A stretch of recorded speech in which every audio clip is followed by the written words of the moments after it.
Hi, I'm Gail Robinson, and I'll be discussing international economic relations. Andrew Carnegie was quoted as saying, "One of the purest fallacies is that trade follows the flag. Trade follows the lowest price current. If a dealer of any colony wished to buy Union Jacks, he would order them from Britain's worst foe if he could save a sixpence." As our text outlines, to understand international relations, we must also understand international economics. This understanding should include the study of international trade, the determination of foreign exchange rates, and foreign investments. Now, during my discussion, I will cover all aspects of international economic relations as discussed in Chapter 19 of our text. I have no doubt you'll quickly notice how camera shy I am. Undoubtedly, I will stutter a bit, repeat myself, and lose my train of thought along the way. But I'm getting older, and my train of thought gets lost more and more each day, so please bear with me. There is a lot to cover from this chapter, but I will begin with reviewing the terminology of trade, starting with an explanation of the balance of trade. Now, Investopedia defines balance of trade, or BOT, as the difference between a country's imports and its exports. For example, if a country imports more than it exports, the country will have a trade deficit or a negative trade balance.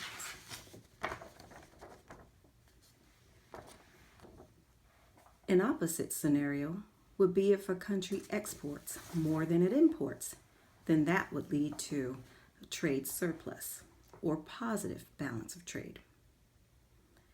Investopedia goes on to further explain that the balance of trade is the largest component of a country's balance of payments. When speaking in terms of balance of payments, this is referring to the relation of total payments made abroad to total payments received from abroad.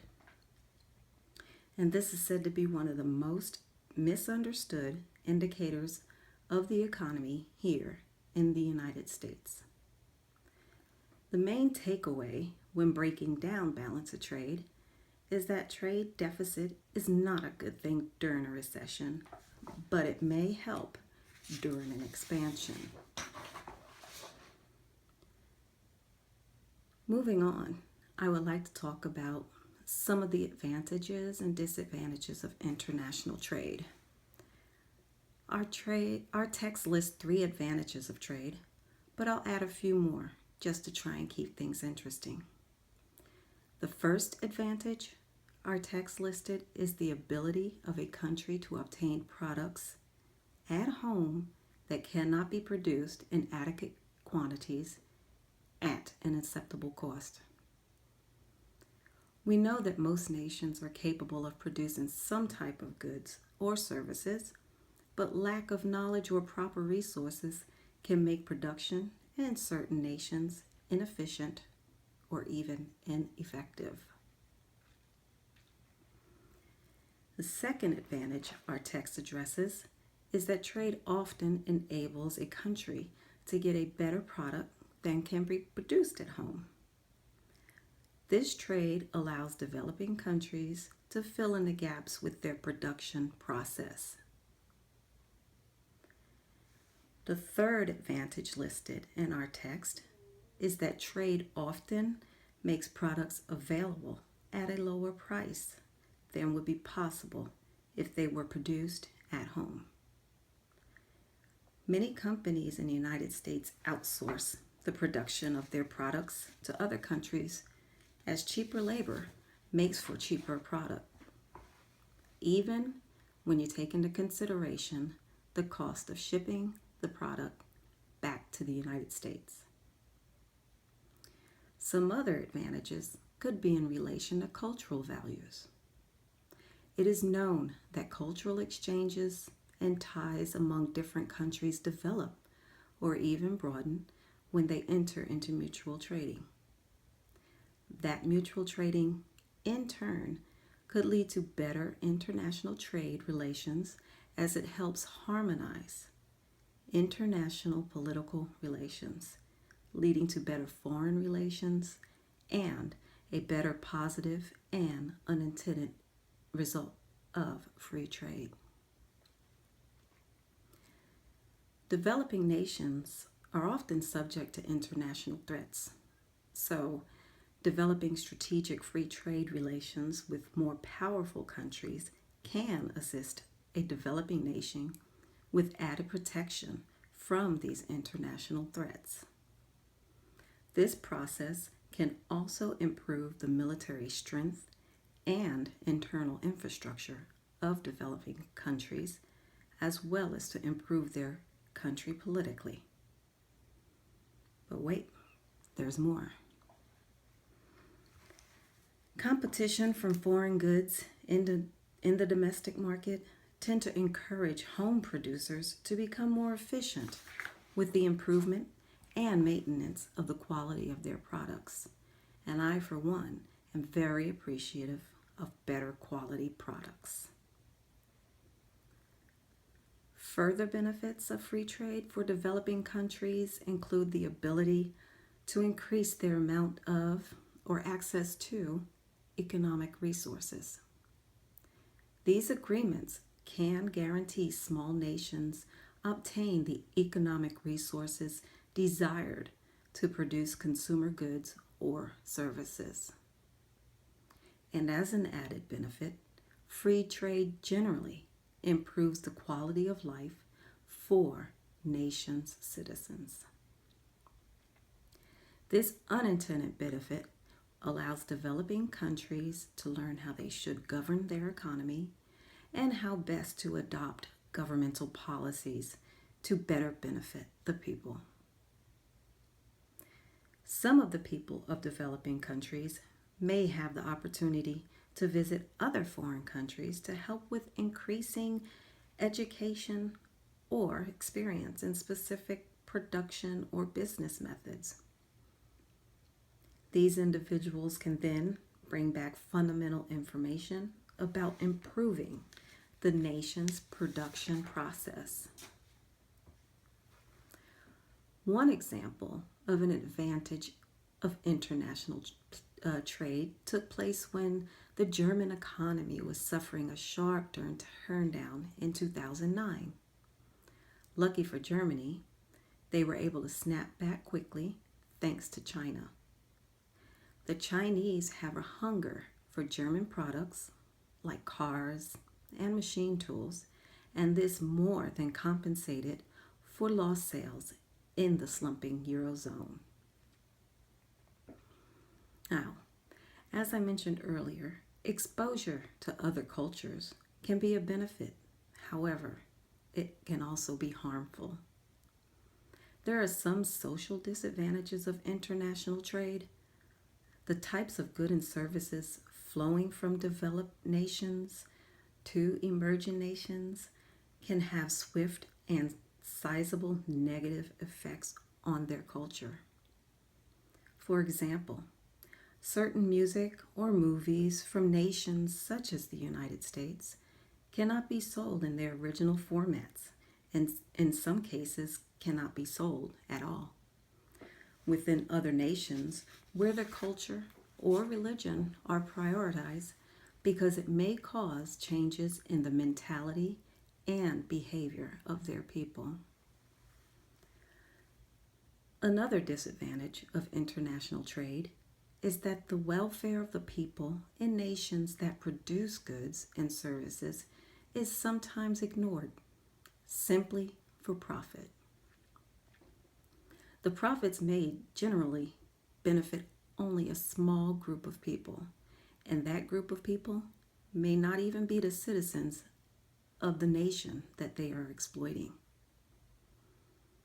It is not uncommon in third world countries to find that people are required to work under unfair situations, which may include low wages or unhealthy working environments. Having said that, even if there is not an issue with adverse treatment, it's still common to find that goods and services can be produced at lower cost in emerging countries. This can result in job losses and the collapse of industries in the developed countries because they can no longer be as competitive. And what about our forests, rivers, lakes?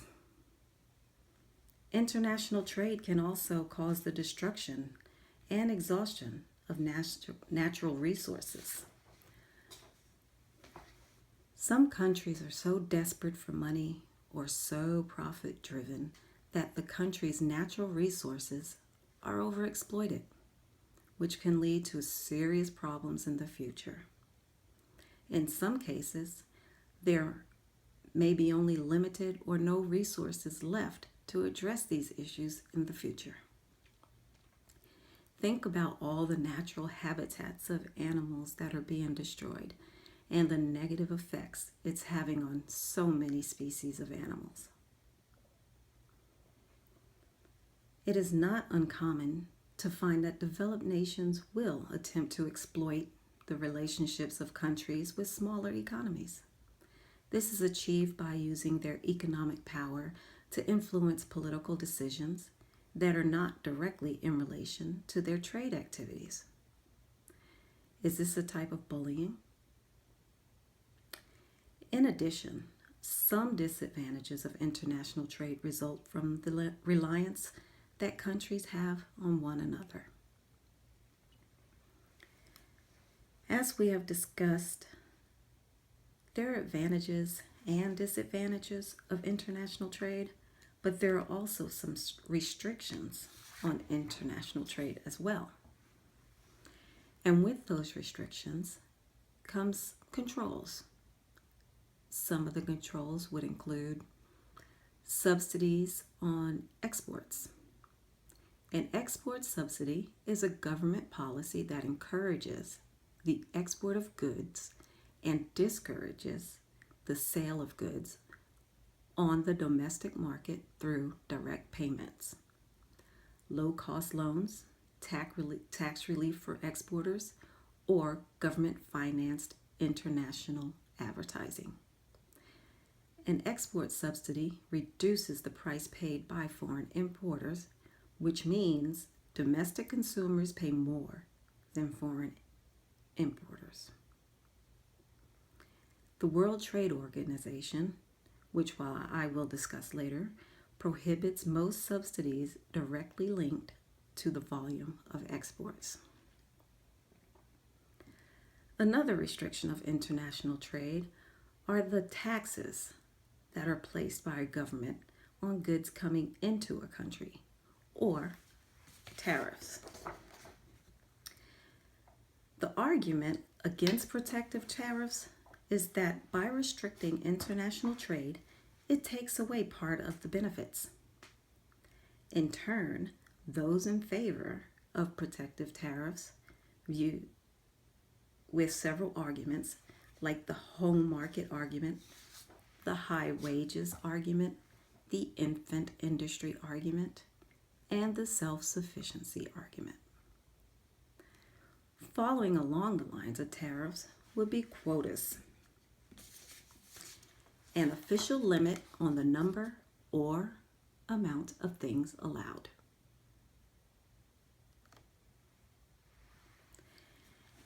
Then we have exchange controls, which are a governmental restriction on the movement of currency between countries. And finally, we have bilateral barter agreements, which gives preference to certain countries in commercial relationships, assisting trade and investment between the home country and the foreign country by reducing or eliminating tariffs, import quotas, export restraints, and other trade barriers. All of these controls are in place due to the relationship between economics and politics. Taking steps toward removing trade restrictions began in 1934 with the Reciprocal Trade Agreement and was extended in 1947 through the General Agreement on Trade and Tariffs, or GATT. GATT is an agreement in which most Western nations agree upon a mutual effort to reduce trade barriers. In the 1990s, GATT was replaced by the World Trade Organization, or WTO. The WTO, which is an international organization designed to nurture trade amongst countries, members of the WTO meet every 2 years to negotiate agreements in what is called a trade round. The prediction of the World Trade Organization is that global trade will increase by only 2.8% this year, which is a disappointing realization because that is the same rate as last year and the 5th year in a row that it has been below 3%. On the bright side, the group forecasts that trade growth should pick up to 3.6% in 2017. The bottom line in any discussion about international economic relations is money. When working with other countries, the subject of foreign exchange must be discussed. The exchange of money, one country to that of another, is the exchange in currency. The exchange rate, or the price of a nation's currency in terms of another currency, fluctuates daily. With the exchange rate comes 2 components, the domestic currency and the foreign currency, which can be quoted either directly or indirectly. Past exchange rate systems include the fixed exchange rates, flexible exchange rate, and the gold standard. The gold standard was modified after World War II, with the approval coming from the International Monetary Fund, or the IMF. The IMF is an international organization set up after World War II to help aid the adjustment and stabilization of exchange rates, as well as to bring about the development of free exchange markets. The IMF could help its members meet temporary exchange difficulties by lending them limited amounts of redeemable foreign currency. Currently, the paper standard is the basic monetary unit of a country, which is represented by engraved pieces of paper. As in the past, the United States will experience future adjustments to globalization and to trade imbalances. At the present time, countries are accepting U.S. promissory notes, or dollars, for their goods and services. But at some point in the future, countries may stop accepting those U.S. dollars and promissory notes, and instead will require goods and services from the United States. When or if that happens, the dollar will likely fall substantially in comparison to the Chinese yuan and the Indian rupee. Now, after hearing all of this, we now know that international economic issues have a close relationship to international political relations. Economic and political relations might be the determining factor in the direction the world takes in moving toward peace or moving toward war. After this discussion on international economic relations, Are you enlightened, depressed, or both? Thank you.